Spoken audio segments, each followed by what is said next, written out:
আজকে সন্ধ্যাবেলা কিন্তু আমরা তিনজনে বেরিয়েছি কিন্তু একটু দরকারটা কিন্তু আমাদের না, দরকারটা হচ্ছে রুমির। আসলে রুমিকে একটা জিনিস কিনে দেবো। বলতে পারবে তোমরা কী জিনিস কিনে দেবো? কিছুটা কি আন্দাজ করতে পারছো?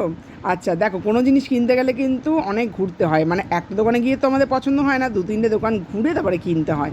তা কী জিনিস কিনবো সেটা তোমাদের বলে দিচ্ছি, সেটা হচ্ছে ফোন কিনবো। আসলে রুমির একটা ফোন আছে, ওকে কিনে দেওয়া হয়েছিল মাধ্যমিক পরীক্ষার পর। তবে ফোনটা না প্রচণ্ড হ্যাং করছে, জানো তো, মানে একদম কথা ঠিক শোনা যায় না, পিকচারটা ভালো আসে না। তার জন্য ওকে একটা নতুন ফোন কিনে দেবো। তবে নতুন ফোন কিনে দিলেও ওকে পুরনো ফোনটা এক্সচেঞ্জ করেই কিন্তু নতুন ফোন কিনে দেওয়া হবে।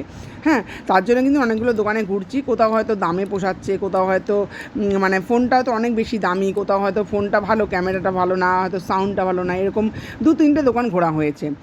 তা ঘুরে ঘুরে তারপরে লাস্টে একটা দোকানে এসেছি, সেই দোকানে ফোনটা এক্সচেঞ্জ করে মোটামুটি কিছু টাকা দিয়েছে, আর কিছু টাকা তোমাদের দাদা দিয়েছে। তা সেইটা দিয়ে কিন্তু ফোনটা কেনা হয়েছে। তো চলো তোমাদের এবার দেখাই কী ফোন কিনেছি। আর বাড়িতে রুমি ফোনটা নিয়ে চলে এসছে, আর রুমি কতটা খুশি সেটা ওর মুখেই তোমরা শুনে নাও। কি মুখটা দেখি, খুশি তো এবার? আচ্ছা, কি কি কি ফোন এটা বলে দাও। লাভা, ও আচ্ছা। এই ফোনটা নতুন নিয়ে আসলো। এই ক্যামেরা কোয়ালিটি ভালো? হুম, এই যে তোমাদের দেখালাম না দোকানে বক্সটা, এই যে। আচ্ছা, এটা কি 5G নাকি না 4G? এটা 5G, এখন 4G চলে না।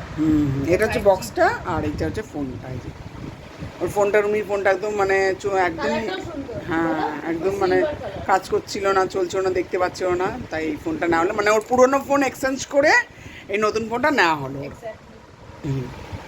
ঠিক আছে, সাবধানে ব্যবহার করবে, হ্যাঁ? আর সবাইকে একটু টাটা বলে দাও।